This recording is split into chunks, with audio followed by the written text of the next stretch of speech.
Hello there, Grumpy Old Fart here. Drink right quick.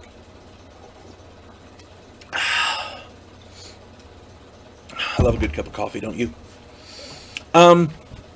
This is not a story per se, but an instructional video for new game masters.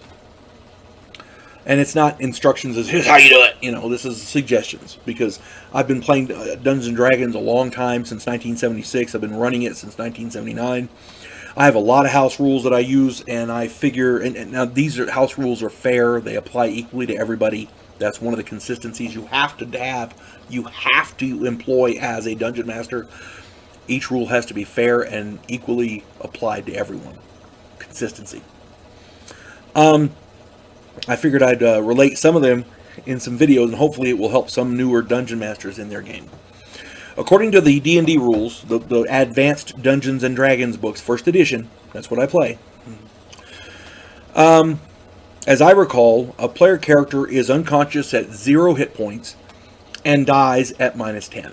Now that I haven't used those rules in a long time, I don't play that way, but according to the rules, I think that's how they do it.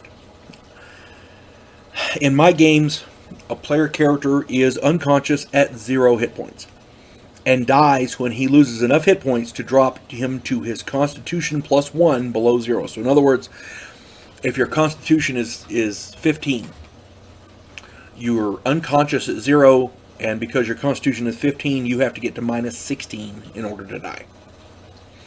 It makes the characters a little more survivable. A character does not automatically lose hit points in my game when they reach 0. Only if they have been hit with a critical strike. That denotes a serious hit with significant blood loss. So, if you get hit with an arrow in the arm, you're not going to bleed to death.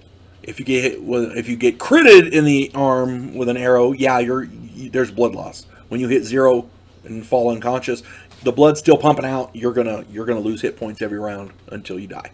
And generally, I do you -1 hit point per critical hit. So if you get hit 3 times with crits and fall unconscious, you're losing 3 points a round. Okay, critical strikes are intended to be scary. That's why they call them critical strikes. According to the book, natural hit points recovery is 1 per day, and that's usually a good rule of thumb. What I do, I like to take a character's constitution into the equation.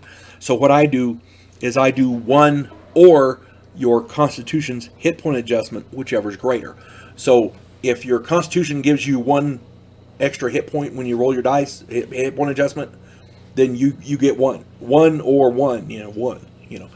But if it's 2 or 3 or 4, if you're 3 or 4, if you're a fighter type, then you get that instead of the 1. So it works a little bit better for recovery. At lower levels, it allows your character to be a little more versatile on recovering, because nobody likes to keep going back to town for healing spells, or to, God forbid, that little first level cleric with his 1 healing spell is gonna help you. So my contention is, short of investing in other means like buying a buttload of healing potions, that's expensive. For first level characters, it's really expensive. So anyway, plus, like I said, clerics and potions and like that, they can aid in the recovery. There's other things that you have to take into account when you talk about recovery. One of the things dungeon masters sometimes ignore is the effect of injuries on gameplay. For example, a player who simply counts points off of his character sheet is missing the flavor of tabletop role-playing. A dungeon master who simply rolls damage and announces how many points are to be deducted is robbing his player of the experience of the game. Injuries should affect gameplay. If I get hit and I lose an eye, I get minuses on my bow because I don't have, my depth perception is shot. If I'm using a big 2-handed warhammer and I'm getting in there ready to whack somebody and somebody crits me on my arm and I can't use my arm anymore, or worse, chops it off, using that big heavy hammer with 1 hand, there's going to be minuses at least if you can use it at all. See what I'm saying? Injuries affect gameplay. Let me give you an example of what I mean. Hypothetical scenario, a group is fighting an evil wizard. And I talk about this in another video I'm going to do here shortly, or maybe I've already done it. Let me see. Hang on. No, it's coming up here shortly. Those pesky spellcasters. The group is fighting an evil wizard. Usually it's a big bad, and we're off to slay the wizard. Da, da, da, da, da, da, da. One fighter throws a spear which lodges in the wizard's chest. That wizard is going to have a hell of a time casting any spells. And people go, well, I don't understand. He just got hit, that's all. Yeah, he's got a freaking length of wood sticking out of his chest. Precast spells and items that he has, I would be reasonable for him to use. But mustering the concentration to literally alter reality, which, by the way, is what spellcasting is, will be exceedingly difficult with a 5-foot shaft of wood sticking out of your chest. Not to mention the spearhead that's lodged somewhere inside and you know, chewing up your internal organs every time you move. It's kind of detrimental to spellcasting. See what I mean?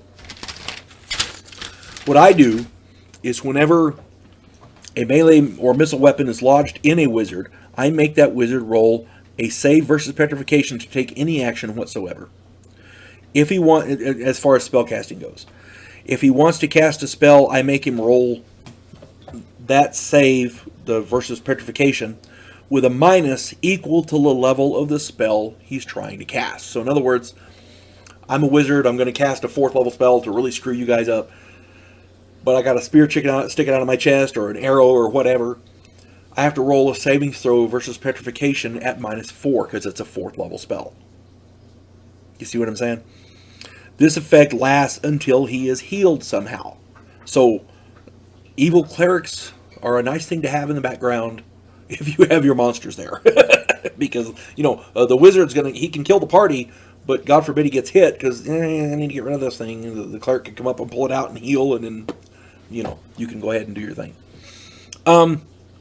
Non-spellcasters with these same impediments have to remedy the situation, remove the item, you know, get healed, or they must make a save versus petrification as well in order to take any serious actions. They can move, they can run away, you know, or at least hobble away, as it were, roll if they're down, you know, that kind of thing.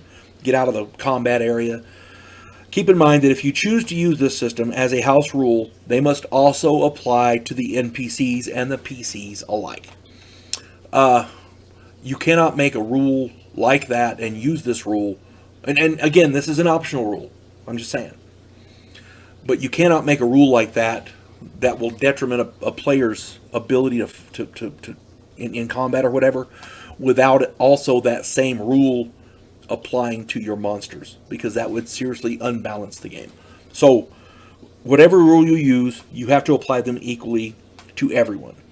Trust me, your players will notice. So anyway, that's pretty much all I got, I think, for for the injury and recovery. I hope this video helps the newer game masters. Running games is extremely rewarding. The objective of the game master is to provide an enjoyable adventure for the players. You want to challenge them, but you don't want to murder them. If they die, that's one thing. But you don't want to be what's called a killer dungeon master, killer DM. You don't want to do that. People notice. If you have to make a new character every single time you come and play, yeah, it's time to play someplace else. You know? I played with one guy who had us make up a character, and making a character in Advanced Dungeons and Dragons, if you're being very in depth like I like to be with the record keeping and everything, yeah, it's about an hour and a half process. So you make the character, you get it all fleshed out and everything. You got buy all your equipment and everything. An hour and a half later, you're ready to play, and then he says, "Oh, make a roll." Okay, percentage roll. Oh, I got an ought too. Well, guess what? Your character died of a disease. Make up a new character. You see? Some rules are just stupid. A killer dungeon master is a killer dungeon master, no matter how he kills your dude. Make sure you're playing with a dungeon master that just wants you to have fun. That's the whole point. He wants to create an enjoyable atmosphere. At the same time, he wants to be fair and consistent. If you do something stupid, you should die. But it's got to be fair. Okay. As a dungeon master, it's your job to make sure the game is fair. Consistency. So no matter whatever, I try to give a lot of ideas on different rules to use and different techniques. Whatever rules you're going to use, they have to apply equally to everybody. That's all you got to do. And hopefully, everybody will have fun. You folks have a good day. God bless one and all.